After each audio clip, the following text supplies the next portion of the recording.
see. We copy you on the ground. New possibilities are opening up for scientific cooperation between countries. 2, 1, 0. Liftoff. Americans return to space as Discovery clears the tower. Discovery, go and throttle up. Discovery Roger, go for deploy. Thanks to you and to everybody in the shuttle program. The crew is go for launch. Roger, nice to be in orbit. We have followed in their footsteps to get us where we are today.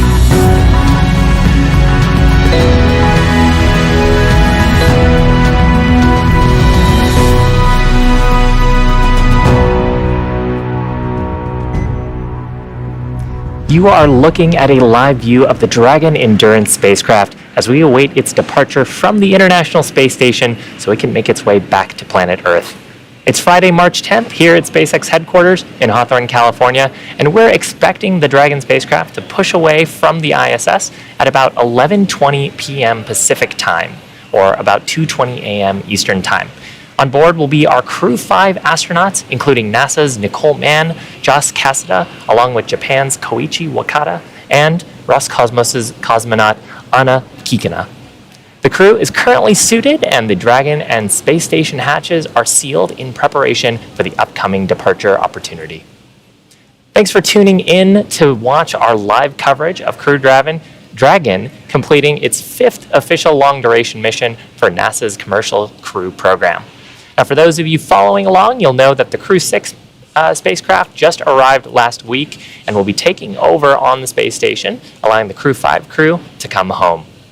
My name is Shiva, and I'm a space operations engineer here at SpaceX. Joining me today from NASA Communications is Leah Cheshire. Thanks for having me, Shiva. I'm excited to get to work together tonight. It's always great to be here. And once Dragon departs station, the crew's flight home is expected to last around 19 hours. So upon separation from the International Space Station, where it has called home for almost 6 months, Dragon will use its Draco engines to thrust away from the station in a series of carefully choreographed maneuvers that we call departure burns, 4 to be exact. And this will increase the distance between the spacecraft and the space station. Dragon will also execute a phasing burn that will lower its orbit and line the spacecraft up with the landing location. Now, next on the trip home will be its deorbit entry and landing. That'll cover all the operations after that final departure maneuver. That includes the trunk separation, closure of the nose cone, a deorbit burn, and then deployment of its drogue and main parachutes. Finally, finishing off with splashdown off the Florida coast, at which point our teams will recover Nicole, Josh, Koichi, and Anna. On Saturday evening, March 11th, Dragon is targeted to splash down off the coast of Florida around 9:02 p.m. Eastern Time. That will be followed by the crew getting picked up at sea by one of SpaceX's recovery vessels, currently targeting Recovery Vessel Shannon. Today on board the space station, we have the Expedition 68 crew, led by Roscosmos cosmonaut and space station commander Sergei Prokopyev. Of course, just like the approach to the International Space Station, Dragon's departure and deorbit is designed to be fully autonomous, so that means there shouldn't be any action from the crew members on board. Today, NASA astronaut Steve Bowen, who arrived last week on Crew-6, helped the crew members prepare for departure, and he can watch from the cupola, but the prime departure monitoring role falls on Nicole Mann, our commander in Crew-5, and Josh Cassada, also inside Dragon. The mission control teams in Houston and here in Hawthorne will back them up. To learn a little bit more about how things are going at Johnson Space Center and hear about how the station crew has been preparing to send Crew-5 home and what we can expect from here until Dragon departs, I'm going to toss it to my friend Dan Hewitt. Hey Leah, and hey Shiva, great to see you guys, great to talk with you, and welcome everybody inside the International Space Station Flight Control Room at the Johnson Space Center in Houston, Texas. It has been an eventful night already as we're getting prepared to have Crew-5 undock from the International Space Station. We did a little bit of a sleep shift, the crew waking up a few hours earlier than normal just to get everything ready to go today. We've been watching the weather very closely. That's always a watch item. We have to have acceptable weather conditions both at our prime site and a backup site, and we were able to get those conditions locked in when we did a final weather briefing just about 2.5 hours ago to get that go for undock. So that was a really big checkpoint to get through. Once we got past that, the crew was woken up and they started stepping through everything to get ready, basically to come home today. They've been moving cargo on board Dragon over the last couple of days as they get ready, and then they also started carrying in all of what's called power cargo, so stuff that needs electricity from Dragon systems to keep it cold during that flight home. That's some of the last stuff that we put inside. They did a couple of other checks, make sure the center of gravity was right. They installed a LiO cartridge, getting Dragon's carbon dioxide scrubbing system ready. The crew got suited up. They did 4 leak checks of their suits. Once they were seated inside Dragon, we had 4 good leak checks. And then after the hatches were closed, which that happened a little over an hour ago, we were able to get into what's known as vestibule depress. So we've gone through that. The vestibule, that's that space between station and the Dragon spacecraft itself, that's been brought down to just above vacuum. There's almost no atmosphere left between those 2 hatches. And then after that's completed, we have about a 30-minute timer that goes up just to make sure we don't see any pressure differentials inside that vestibule, making sure that we're not having any leaks from Dragon or the station side. And after we get through that, we can get into the undocking. So that started a little bit behind schedule, so our undocking time moved about 15 minutes to the right, but good news for us, we actually weren't going to be able to have video of Dragon undocking if we were at a normal time, so this is going to work out great for us, and we're going to be able to see Dragon fly away. So all of that has been done so far. We're waiting for that vestibule leak check to be completed. Then we start to take Dragon's power systems to internal power. It's been drawing power from station. We also change all of its data from that hardline connection to station over to all of the wireless communications that it's going to use to talk. And then it's time for undock. And so we'll send an undocking command that's targeted to go about 15 minutes after the hour right now, and that kicks off a 5-minute sequence where the umbilicals will retract, the hooks will start to open, and 5 minutes later those thrusters fire and Dragon will separate and start the flight home. So all of that's coming up. We're just waiting to get through this final leak check. They'll do the final go-no-goes with the team here in Houston and the team out there in Hawthorne and get Dragon ready to start making its trip home. So we're going to keep following along from here. Looking forward to Crew-5 coming home and splashing down off the coast of Florida, off of Tampa tomorrow night. But for now, I'll send it back over to Leah and Shiva out at Hawthorne. Thanks a bunch, Dan. That was a really great overview of the undocking sequence. As Dan had mentioned, separation is set for approximately 11:20 p.m. Pacific time, but the actual undock sequence command will end up will be sent around 11:15 p.m. And there's a couple of checks that Dragon goes through. There's hooks that need to be opened, umbilicals that need to be retracted. Those umbilicals provided power to and actually communications to the Dragon spacecraft while it was attached to the station. But of course, when we're leaving, we need to put those things back in the undock configuration. So all that takes about 5 minutes. Actually, I really love this view that we have inside the capsule. You can see our commander and pilot, and actually in the back corner on the wall, you can see 2 of their mission patches from the Crew-3 and the Crew-5 missions. Yes, this is not the first flight for this spacecraft. This Dragon vehicle is named Endurance. It's a tradition for the crew members, the first crew that gets to fly on a new spacecraft, to get to name that spacecraft. So Crew-3 chose the name Endurance for this one. Of course, that sticks even when you get a new crew on it. Crew-5 is who you see today in the very foreground of the image. That is Nicole Mann. She is the commander for Crew-5, and she is the first Native American woman to live on the space station. So pretty cool, right here on the heels of International Women's Day. Yeah, and in sort of the background there, but of course not a background member, is our pilot, Josh Cassada. I believe he is a UC Berkeley alum, is that right? Or am I getting that wrong? Potentially. I'm not 100% sure. Any case, he is the pilot on the mission. Now, the pilot and the commander both have displays in front of them. They have the ability to send commands to the Dragon spacecraft, and actually, if they needed to, they could pilot the spacecraft, although, fingers crossed that we won't need that today. And they're also wearing their suits right now. We've just gone back to a view on the outside of the capsule.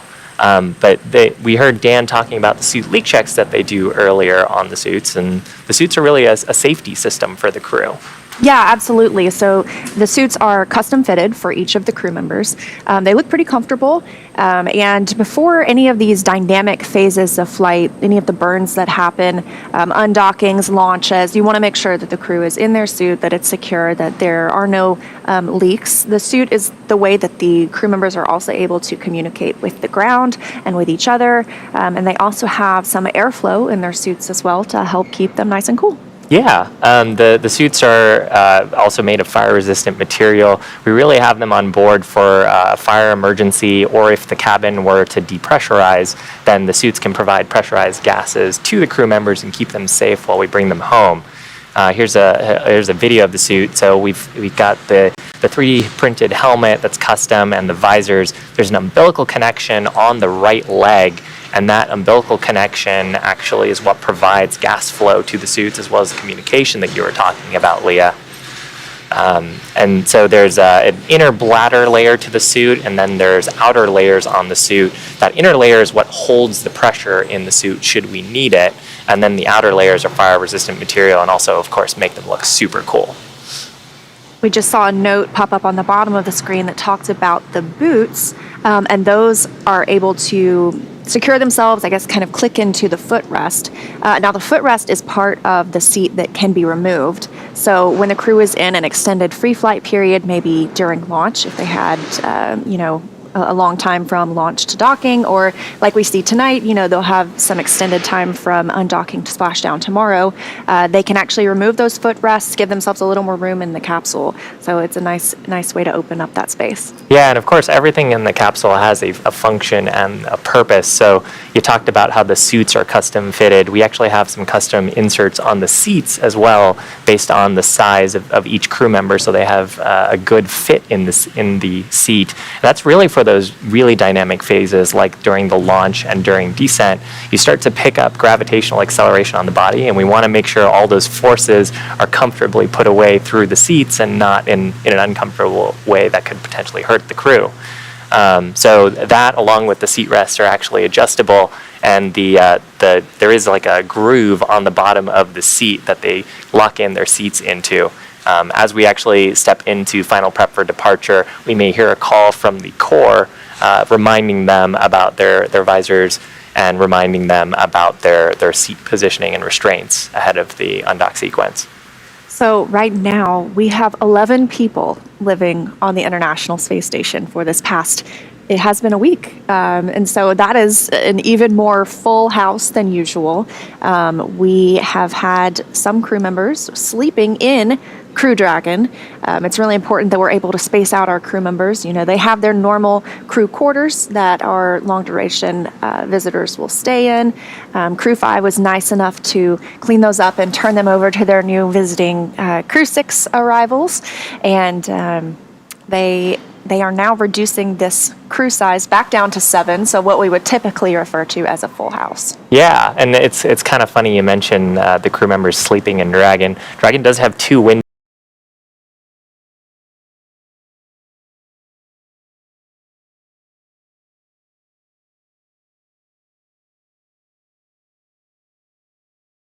on the side of the spacecraft that you can see out of.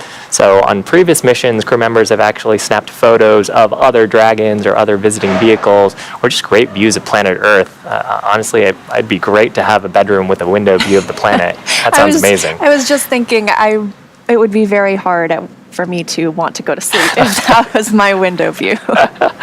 Now, with 11 crew members on board, there's a lot of different cultural diversity. We have, just on this mission, an astronaut from Japan, a cosmonaut from Russia, of course, 2 Americans.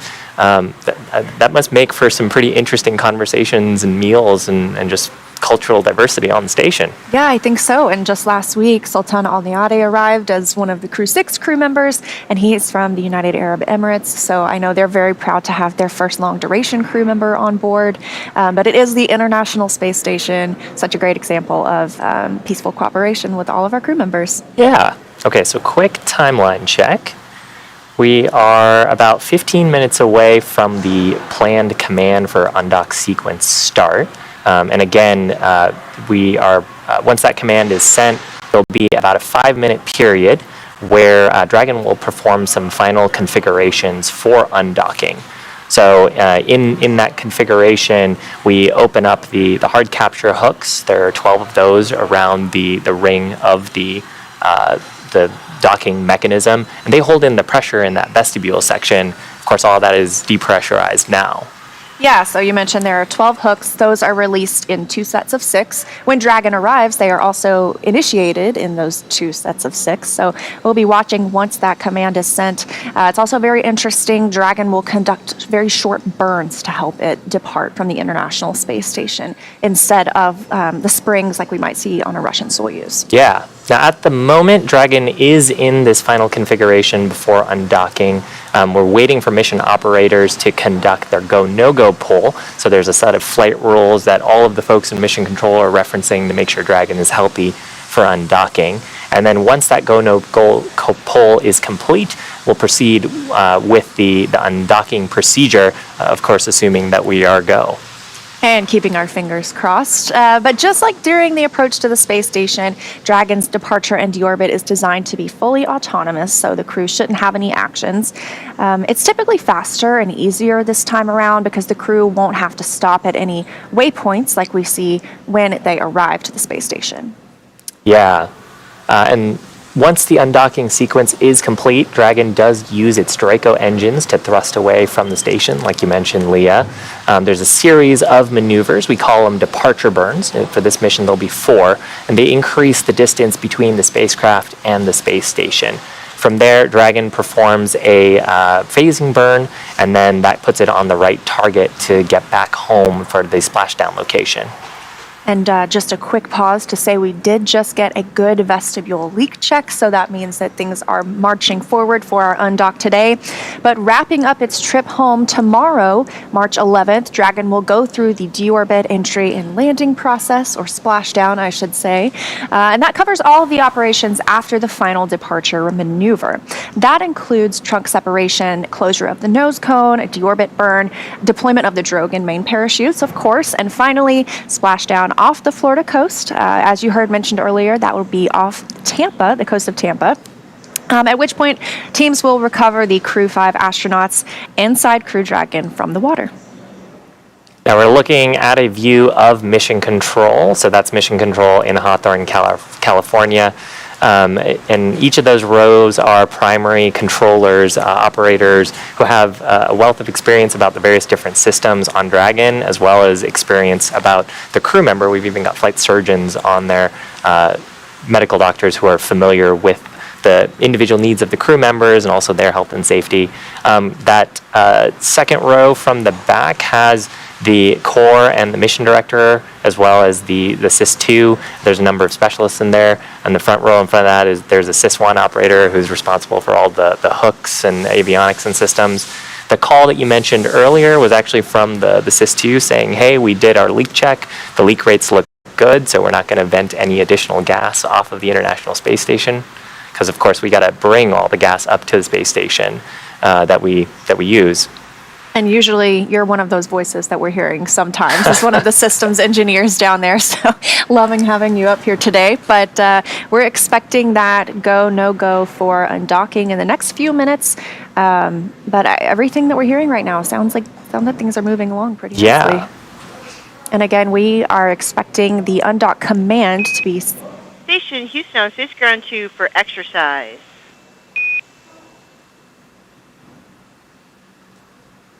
So just listening to the loops right now. And Houston, go ahead on 2. Hey, just a friendly reminder, for the undock today, any exercise should be complete by 7:15. Exercise complete by 7:15. Copy, thanks. So that was the voice of our Capcom, or capsule communicator in Mission Control Houston, speaking with the crew members on the space station. It is Saturday for them, so they are off schedule a little bit today. Station and Dragon, SpaceX on the big loop, vestibule leak check nominal. Dragon copy. And that was a call from the core, the crew resources and operations engineer here at the Hawthorne Mission Control, letting the crew know that we had a successful leak check, which means we're getting real close to that go, no-go for the undock sequence. One thing I find really interesting is they were reminding them that any exercise that's happening right now on the space station needs to be complete by the time that undock command is sent. We don't want any extra loads or forces being imparted during the time that Crew Dragon is preparing to separate or separating from the space station. And that can come from something as small as someone jogging on the treadmill or using the Advanced Resistive Exercise Device, or ARED. Yeah. And the crew members' time on board, actually, hang on just a sec. They're having some conversations on the loops about the go, no-go poll. So the mission director has just requested the flight control team to complete their go, no-go poll. So we'll expect that call shortly here.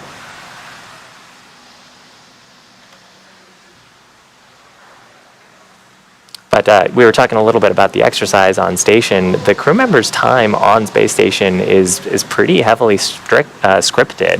And I also understand that both for health reasons and also just for their emotional well-being, they really value that exercise time. Yeah, and they have different exercises that they can complete. Like I mentioned earlier, they do have a treadmill. Things are modified a little bit differently on the space station. You do have to buckle in so that when you run, you don't, run off the treadmill every time.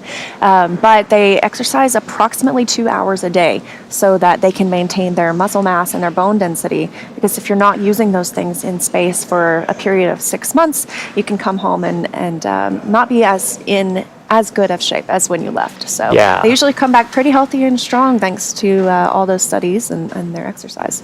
Yeah, and actually the transition from microgravity to gravity does cause the fluids in your body to shift a little bit.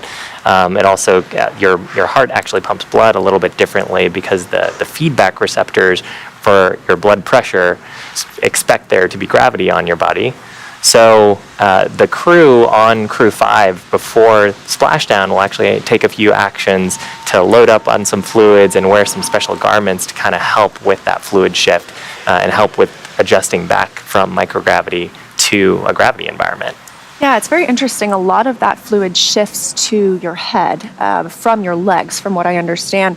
And we had Rajachari on the Crew-6 launch broadcast last week who mentioned that even astronauts who don't typically wear glasses are prescribed glasses when they go to space because that fluid, from what they believe and understand, can put pressure on your eyeballs and change your vision while in space. Yeah, my favorite fun fact about that is it also changes your sense of taste. Yes. So you hear a lot of astronauts saying that they really love hot sauce and spicy food. Yes, I've heard that. So if you're ever sending a package to space, send some hot sauce. This is a live view from inside Dragon Endurance. You've got Nicole Mann, your commander of Crew-5, on the left, and Josh Cassett, a pilot, on the right. You can see they are monitoring the crew displays in front of them. Again, a fully autonomous flight is what we anticipate, but that is where they would be able to take over and take control of the spacecraft if need be. However, things looking good for that undock command to be sent approximately 7 minutes from now. This is a really great view of the crew displays. So there are 3 displays in the Dragon spacecraft. On the left-hand side of the screen, you can actually see the forward view. So they're looking at an imager that's looking at the docking port. And sort of in the upper right corner, they can actually see a representation of which thrusters are firing on the vehicle. In the middle, they've got a set of their procedures. So in this case, it's what we refer to as event details, but it's really the list of events that'll happen as the vehicle transitions through all these states. And then they've got a map of where they are on the world, which also gives them some indication of when burns are upcoming. And then on the right side, it looks like Josh has got a status page up of the vehicle. You can sort of see there's a bar there on the left. If we were to get any alerts or cautions on board the vehicle, he'd be able to quickly move from that page and address and triage those alerts and see if they have any impact or crew actions associated with them. And speaking of that map of the world, currently the International Space Station is flying 270 statute miles just south of Australia. And again, tomorrow we're expecting that splashdown to come just off the coast of Tampa, Florida.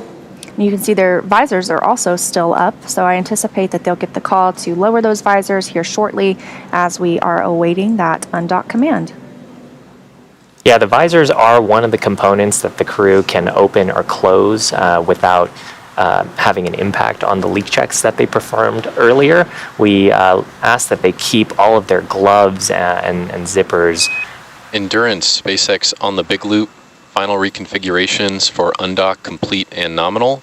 Houston and Hawthorne teams have pulled go for the undock sequence start at 07:15 and separation at 07:20. When ready, confirm visors down and crew are ready for undock and departure. Dragon copies. Crew, all visors are down. We are ready for undock and departure. We copy.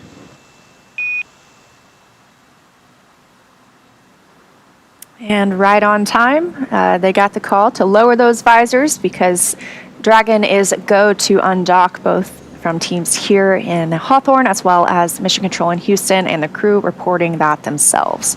So now we get to wait for the undocking sequence to begin, and once it happens, it'll take less than 5 minutes for Dragon to separate from the International Space Station, where it has called home for almost 6 months. Yeah, and the first step in that automatic undocking sequence is for the umbilicals to retract. We've got 2 umbilicals on the Dragon spacecraft that connect Dragon to the space station, and they provide power from the space station's power system, those big solar arrays, as well as telemetry and a command path between the vehicles while Dragon is docked.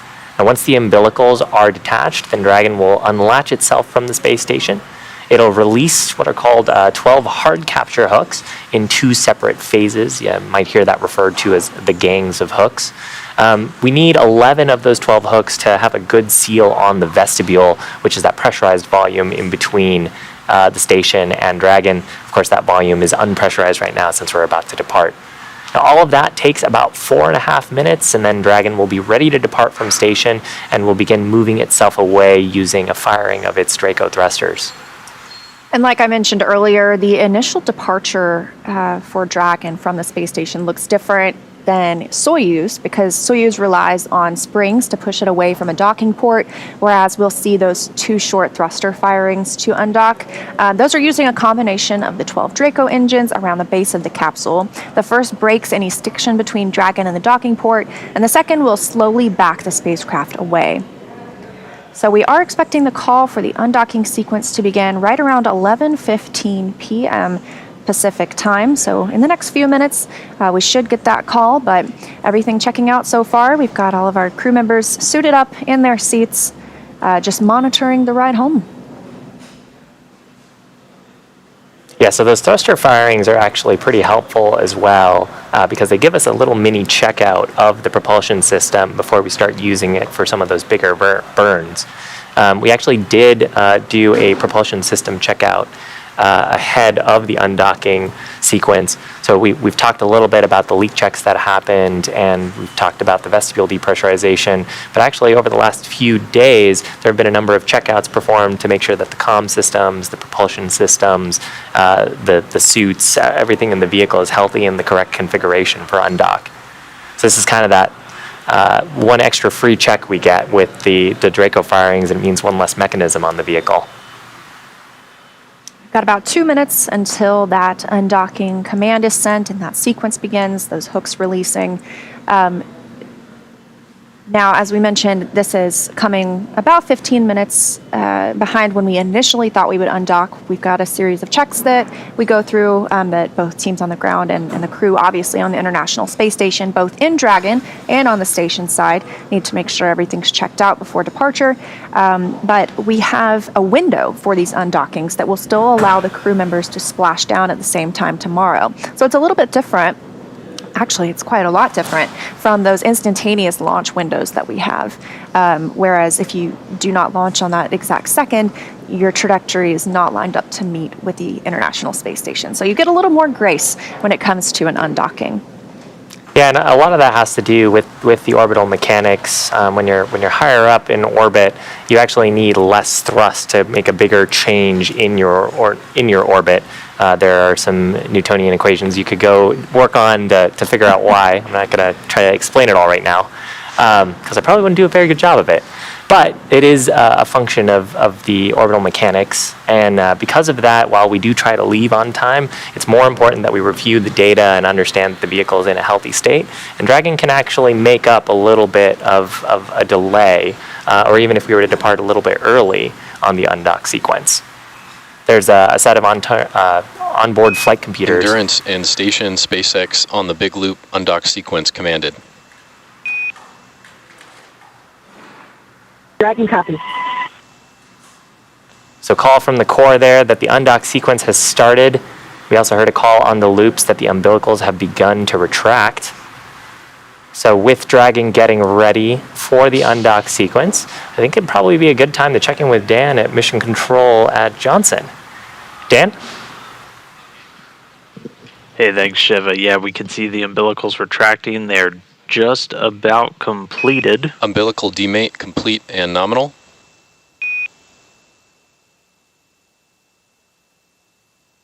Dragon copy. All right, we heard the confirmation the umbilicals have demated. Again, those provided hardline power and data connections. Those have now detached. The first set of 6 hooks are now driving. Reminder, we've got 2 different sets of hooks, each in sets of 6, 12 total.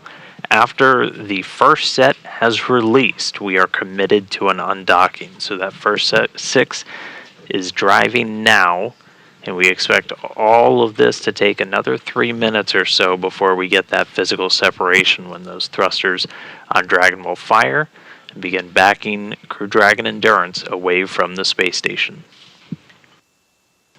So again, umbilicals have retracted. That undocking sequence being commanded right on time at the new time. At about 15 minutes after the hour, the first set of hooks are now driving to release. Following that, the next 6 will immediately start to disengage. And then once those have separated, the thrusters will fire. We'll get the 2 quick undocking burns.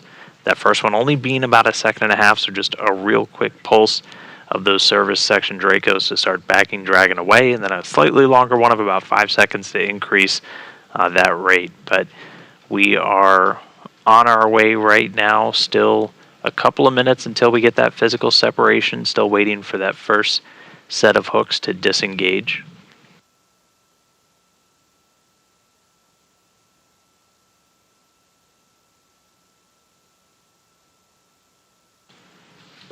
But again, a lot already done to get here. The station itself still in the attitude control over on the US segment. We've done something called inhibiting desats, so essentially no thrusters on the station are able to fire right now.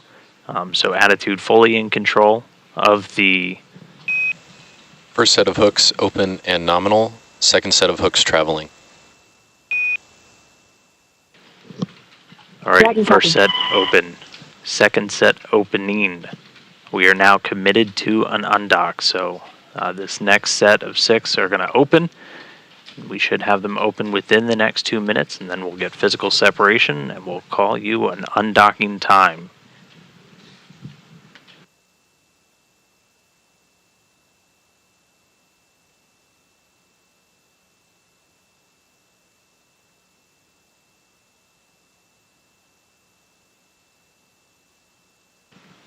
And we're seeing nominal performance so far on the second set of hooks.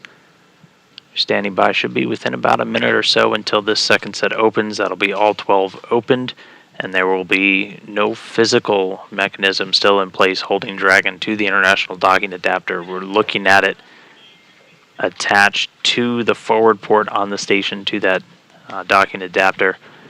As soon as this next set opens within the next minute, Dragon's going to fire a real quick burst, again about 1.5 seconds to start backing away, and that'll be our physical separation, and that'll be our time of undocking. After that initial undocking burn, we'll do another one lasting about 5 seconds to keep backing away, and then we'll do a couple of departure burns to eventually bring Dragon out over top of the station, around, and then underneath. But for now, we are all eyes on that last set of hooks holding Dragon in place, where it's been for more than 150 days attached to this forward port on the space station. standing by for physical separation.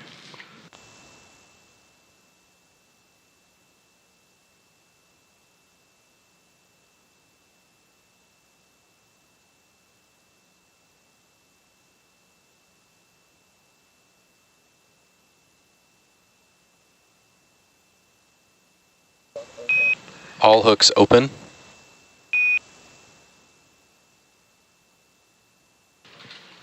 All hooks open. Depart burn 1 has fired. Dragon Endurance undocked 262 statute miles over And the Coral Dragon Sea. SpaceX on the big loop, separation confirmed. Second copies with you.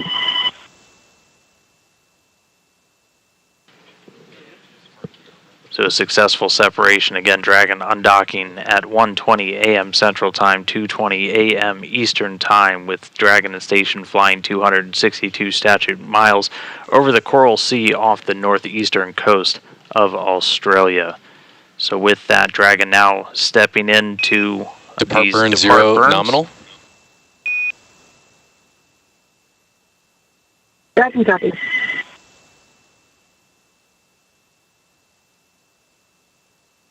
All right, so undock burns completed. That depart burn 0 completed. Next one coming up in just a couple of minutes, but with Dragon now flying free, I'm going to toss it back over to Shiva and Leah at MCCX and Hawthorne to take us through the rest of the flight.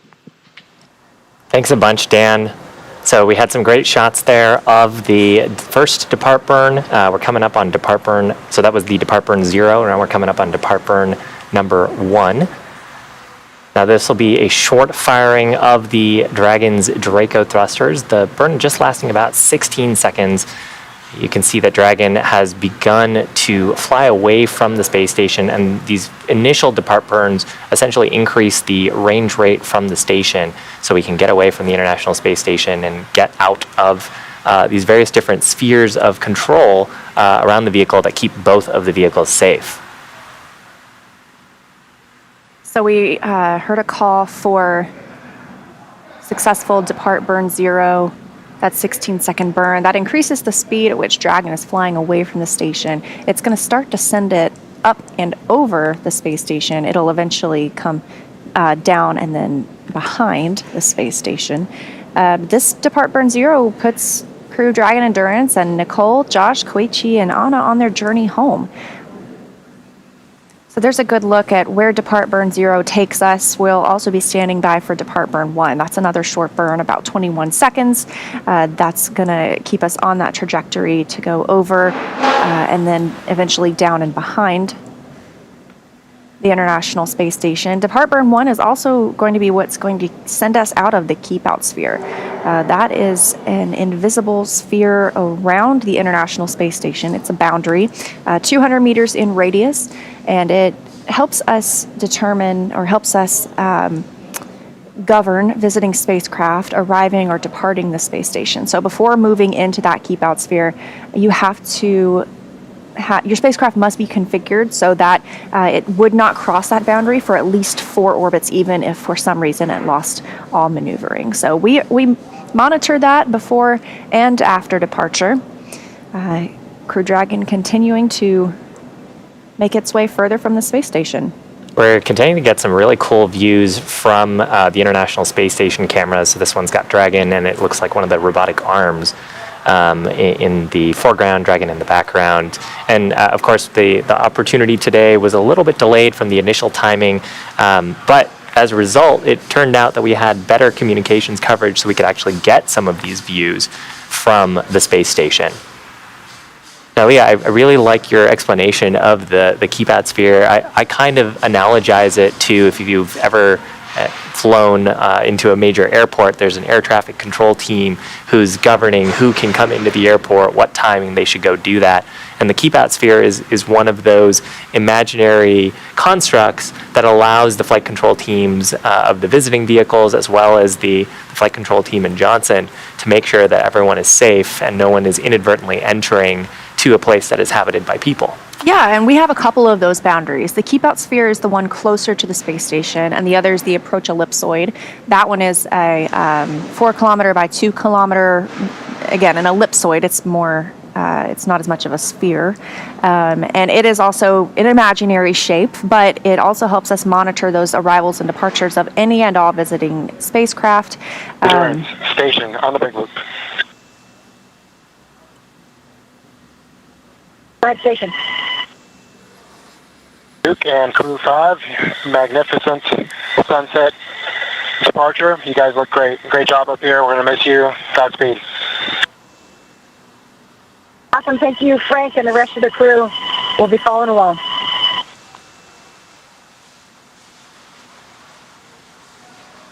Some kind words exchanged between the crew members. They were talking about the big loop. So that is the way that we refer to the combined communications between Mission Control in Johnson, the International Space Station, visiting vehicle, so Dragon, and then, of course, controllers here in Hawthorne. Yeah, and we were talking about the approach ellipsoid. So what we're in right now, where we're talking on that big loop, this is joint operations. Both mission control teams working together with Crew Dragon, with the space station, and we are actually coming right up on Depart Burn 1. So that's what's going to take us up and over the station. But yes, it must be a little. Oh, and confirmation that Depart Burn 1 has started. Again, this is about a 21-second burn using those service section Draco thrusters. And every once in a while, thank you to the ground station or the ground operators on the Johnson side.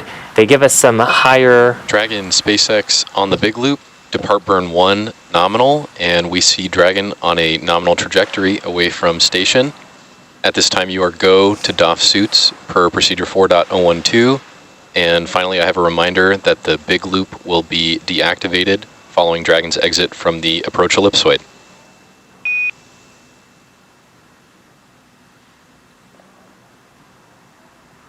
Dragon copies, and to the teams at NASA and SpaceX, thank you for an incredible expedition.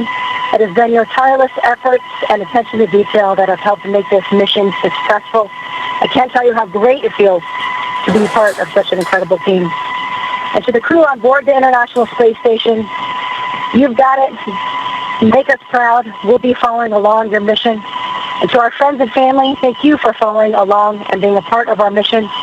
It has been a privilege to add to the legacy. Semper Fidelis. It is absolutely overwhelming to back away from the International Space Station and gain some perspective on the place we've called home for almost half a year. Station copies, Duke. Safe flight. Are incredibly proud.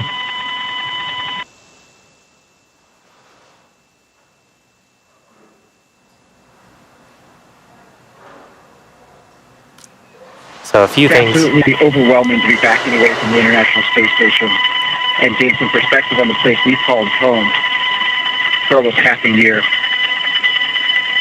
All of us on Crew-5 are incredibly proud of the work we've accomplished while we were there.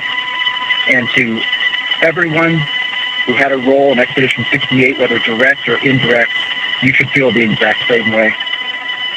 We thank you, and we're excited to get back to that beautiful planet of ours and those wonderful people who live on it.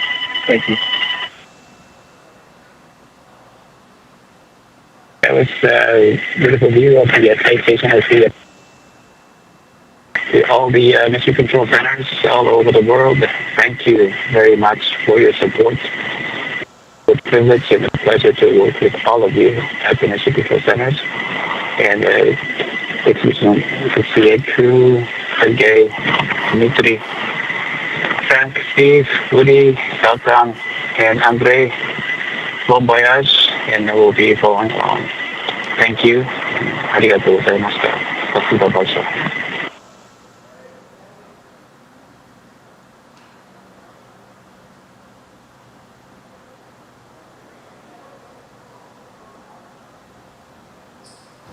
Very much for everyone, for everybody, for April 9th crew. I'm really happy to have that stolen and beautiful and forgettable in my life. It's really cool. Thank you very much for everybody.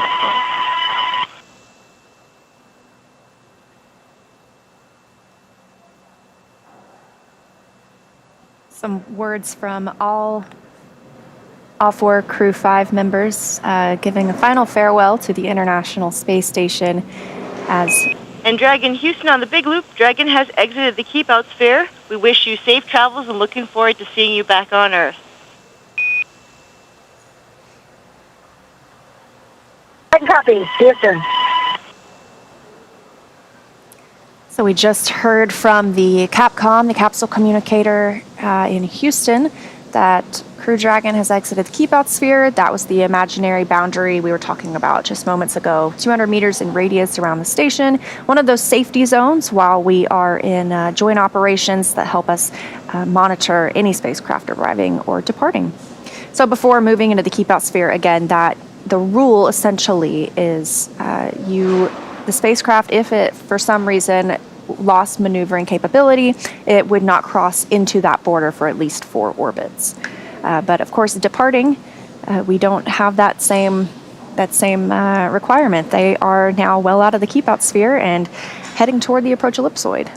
Yeah, and that's part of the reason why we have all of those flight rules and the mission control teams there. Each operator is evaluating their systems to ensure that Dragon is safe to enter both the approach Dragon ellipsoid. SpaceX on Dragon to ground for suit storage.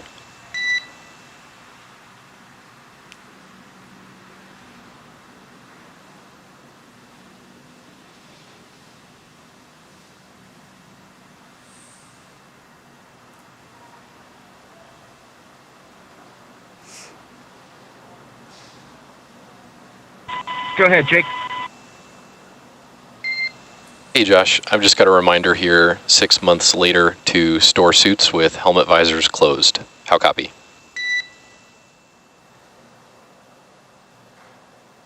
We got it. Thanks a lot for the reminder.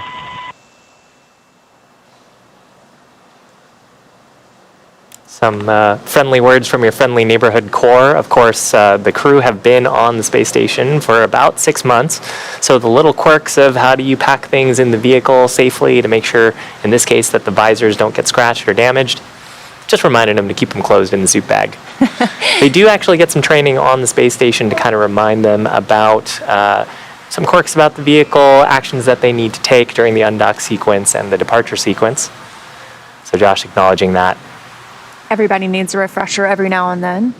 And again, we are outside of the Keep Out sphere. We are standing by for approach ellipsoid exit. That's a 4 kilometer by 2 kilometer invisible boundary again. And once we are out of the approach ellipsoid, that ends joint operations. So the International Space Station mission control team will go back into their nominal configuration where they are just monitoring the space station, and the team here in Hawthorne will continue monitoring the return flight of Dragon Endurance. Yeah, and one of the key differences with the approach ellipsoid is that vehicles outside of it have to be on what's called a 24-hour free drift safe trajectory. So what that means is if the vehicle had no ability to control its attitude, to control its orbital parameters, it would not be on a trajectory that could potentially interact with the space station for at least 24 hours. That gives time for ground operators on the ISS side to consider an adjustment to the ISS's trajectory, but ideally for the visiting vehicle team to work any issues.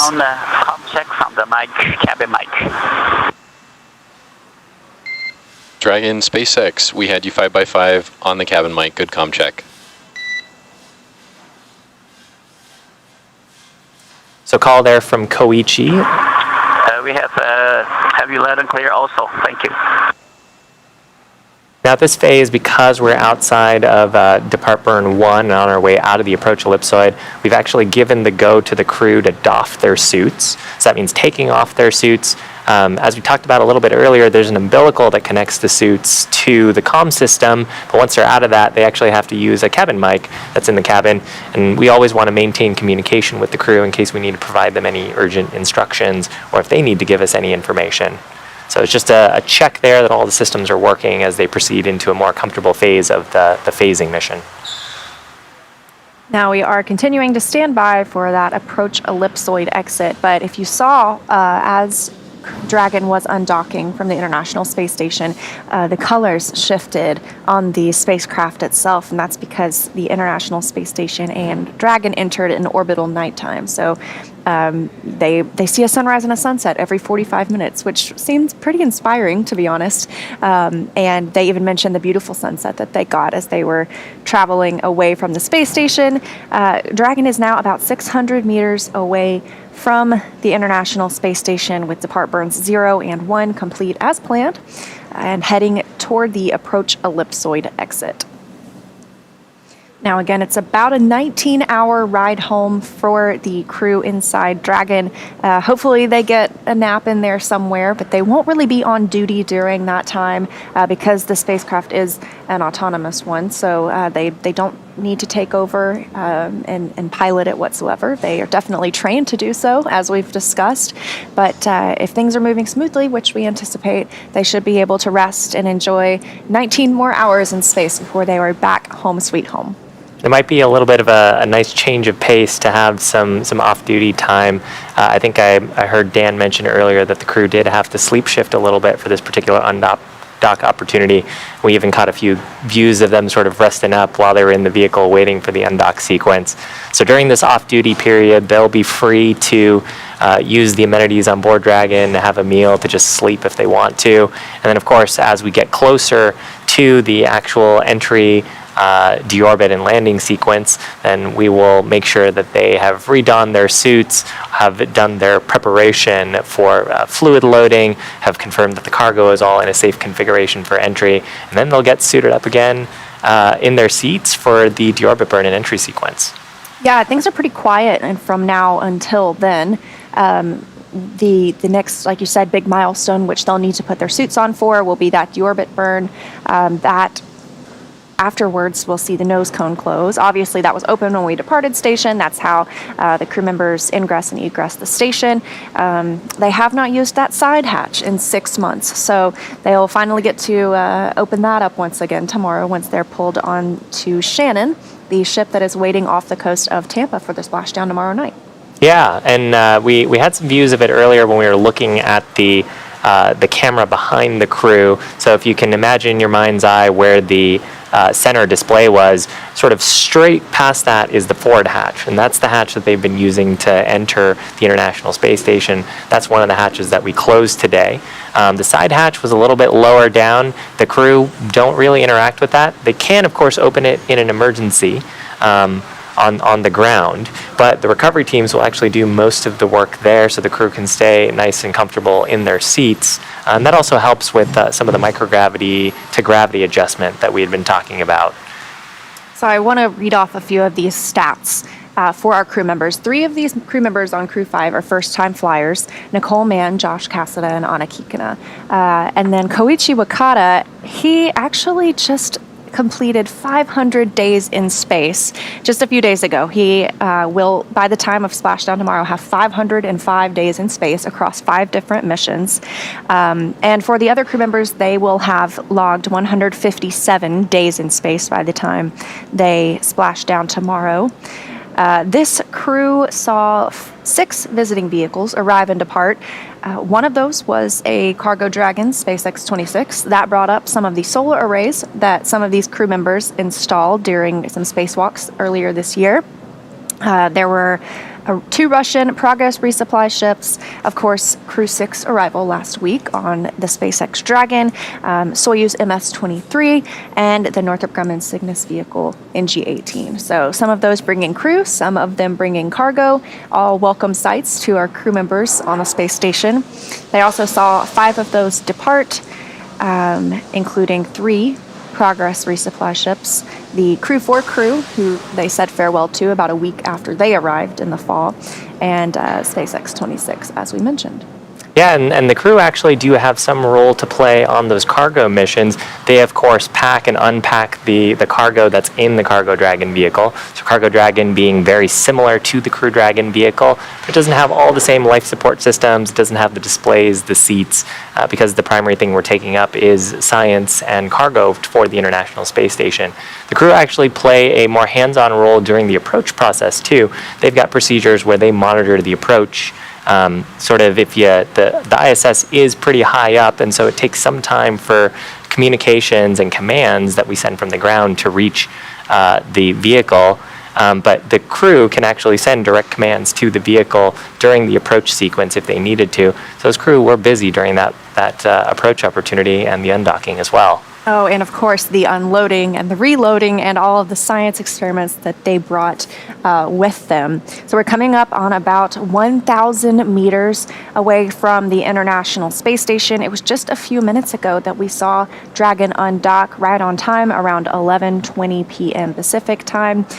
We are still waiting for it to exit the approach ellipsoid. Those two depart burns, 0 and 1, they are on the order of 16 and 21 seconds. So they really get the spacecraft moving, though, and we anticipate that call to the crew to come just about any moment now that we are outside the approach ellipsoid.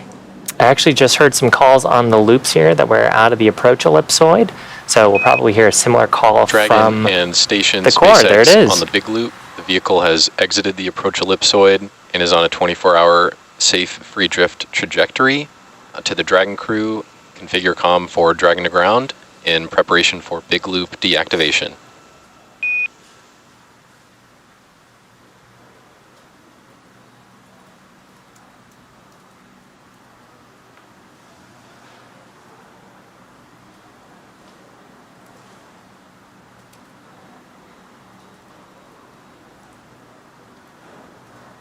Dragon copy. So the core, Jake, who we can see in the little window there. Copy is safe travels, Endurance.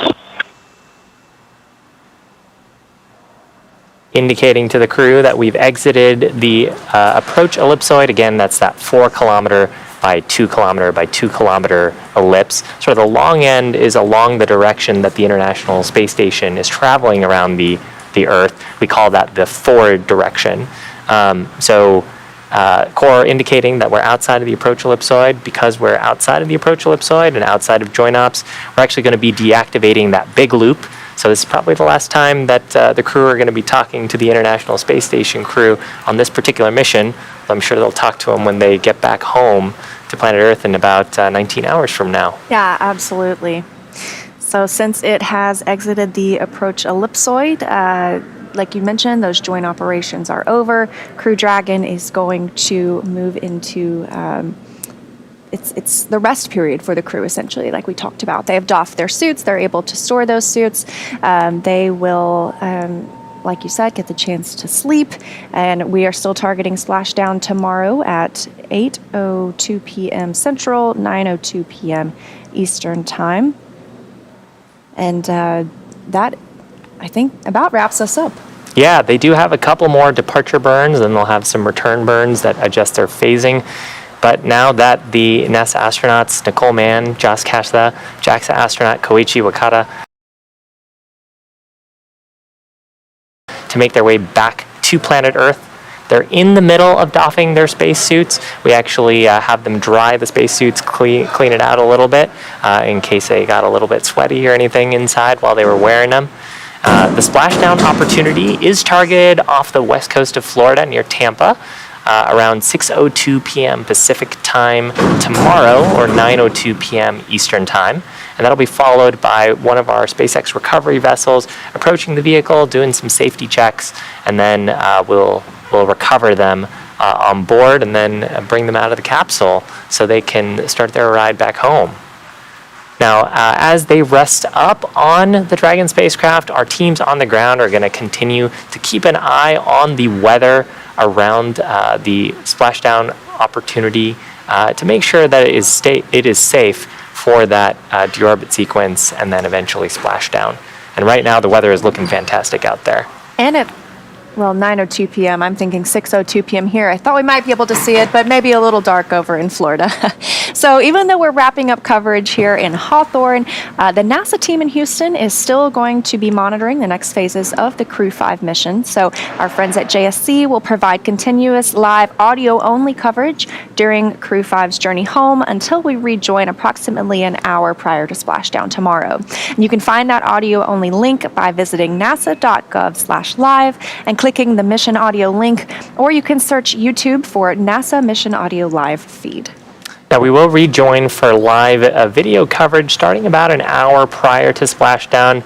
As always, you can find mission updates on Twitter at NASA and at SpaceX, and of course at nasa.gov. We want to thank you for watching, and we're going to see you real soon for Splashdown.